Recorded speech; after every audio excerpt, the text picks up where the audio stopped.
আল্লাহ নবী বললেন, জাবের বলেন, জাবের বিবিরে বুঝাইতেছে, বিবি আমার বাড়িতে খাওয়ার কিছু নাই, আছে শুধু একটা বকরি। মায়ার বিবি বললেন, ও স্বামী, বকরিটারে আপনি যাব করে দাও। হযরতে জাবের বকরিটারে জব করলেন। হযরতে জাবেরের দুইটা সন্তান ছিলেন। হযরতে জাবেরের দুইটা সন্তান ছিলেন। এখন দুনিয়ার নিয়ম হইলে বড় ভাইয়ের কাছে ছোট ভাই যদি আবৃত্ত করে, বড় ভাইয়ের কাছে যদি ছোট ভাইয়ের কোনো আবৃত্ত করে, দেখবেন ছোট ভাই অহংকারী করে, বড় ভাইয়ের কোনোদিন অহংকারী করে না। কথা ঠিক নেবে, ঠিক বলে নেবা।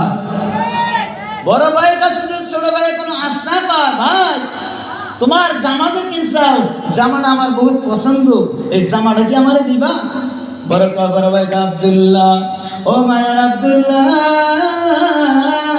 আমি বড় ভাই কথা দিলাম, নিয়ে যাও। আপনি যদি কমলাবাড়ির অঞ্চলে হোক, বড় ভাটার অঞ্চলে হোক, আপনি যদি কোনো জায়গায় বিপদে পড়েন গো ভাইরা, বড় ভাই যদি শোনে আমার ছোট ভাই সান্দার জমিনের মধ্যে বিপদে পড়ছে, বলেন তো বড় ভাই থাকবো? সাথে সাথ দৌড়াবো। হযরতে জাবের রাদিয়াল্লাহু তাআলা আনহু দুইটা ছেলে আসলো, একটা বড় একটা ছোট।